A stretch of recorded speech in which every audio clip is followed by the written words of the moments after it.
on a transplant in December, as you can see.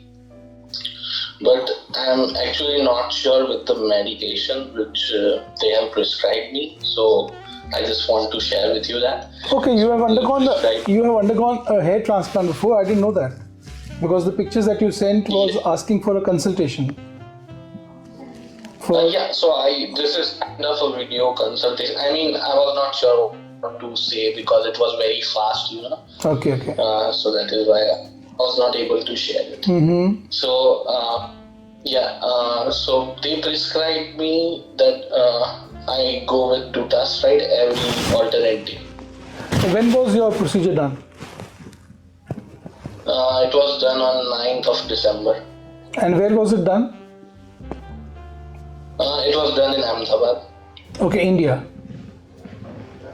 Okay. Yeah, India, yes. Mm-hmm. So your doctor must have advised you treatment. You should follow his treatment. See, because it's not that you get a hair transplant done and then get advice from somebody else. It is a whole treatment which is to be given by the same doctor. He only knows your condition better. What were your goals and objectives? How your hair was? What was your hair count? How was your miniaturization? What is the progression of baldness? If you get hair transplant done from one place and then get consultation from the other person will not know. And if you keep telling that doctor that I'm on this and somebody else was telling me this, he will lose interest in you. Okay. I'm sure you must have been guided by your doctor. He must have guided you about the care after hair transplant. So you should follow his advice, because everybody's hair transplant aftercare is suited to his technique. Okay. Yeah.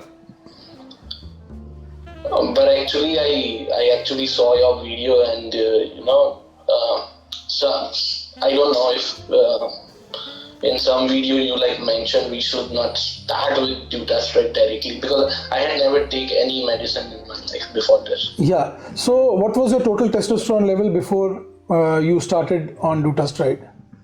I'm not aware about that actually. When did you start Dutasteride? After the hair transplant, so after 15 days, third week of December, 3rd or 4th. Okay. See, I can answer general questions. It is unethical for me to comment on some other doctor's patient, but I can answer the general questions. Like in my case, we only start with finasteride. And we do start finasteride only after checking the patient's total testosterone level, because everybody is not suited for finasteride. And when you start high doses of finasteride, or when you expose a patient straight to Dutasteride, there are problems, because Dutasteride, what is your age? 24. See, Dutasteride blocks almost all your DHT. But DHT has other functions as well. Okay? It blocks almost 90-95% of your DHT. Finasteride blocks DHT, but only about 73%. So it allows DHT to act on other organs. DHT is required for other organs as well. It is not that it is a bad hormone which should be shut down completely. It is not so. And especially when you are young, you need DHT. So I would not advise my patients to go on Dutasteride, because Dutasteride, if you go on to Dutasteride or high doses of finasteride, there is an escape phenomenon which in one of my videos I have mentioned, as it is called Reflex Hyperandrogenicity. That can happen and your hair will not respond to any DHT blocker, and you will have problems. You will have increased hair fall in spite of taking high doses of DHT blocker or high potency DHT blockers like Dutasteride. Okay. Yeah. So doctor, what your advice would be? The existing hair, I do have hair fall, but they are normal. Yeah, I cannot advise you. Only your doctor can advise you. I can only tell you what I practice in my field.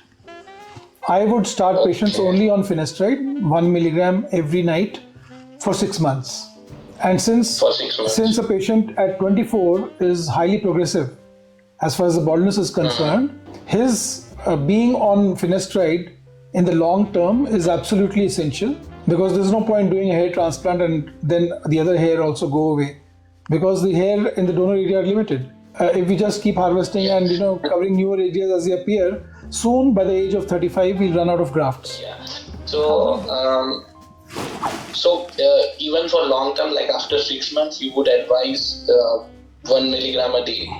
I only advise in the first 6 months 1 milligram a day, and depending after 6 months, I advise patients to take 15 days off every 3 months. And if during this break we see that the baldness is not progressive, hair fall is not increased, then we decrease the dosage to half the dosage, that is 0.5 milligram daily or 1 milligram on alternate days.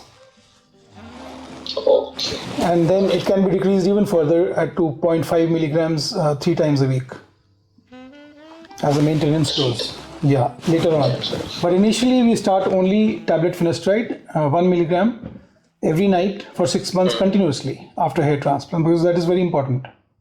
Okay. And so how important would minoxidil be? See, minoxidil is not so important, but minoxidil has a different mode of action. It causes hair to be thicker and also enhances growth. So during the first 6 months, you should not take a chance. Whatever you have, you should be using finasteride, minoxidil, both of them. Minoxidil also one application, only at night. Everything at night my patients take. Finasteride, minoxidil, biotin at night. And as far as minoxidil is concerned, in the morning they wash it off and then apply a lubricating, an oil, which aloe vera water, or once the crusts are off, they apply baby oil. Okay. All right. Yeah, that was all my questions. That's it? Okay. All the best. All the best for your hair regrowth. Let's hope for the best. Yeah, let's hope for the best. Okay. Thank you so much. Okay, bye-bye. Bye.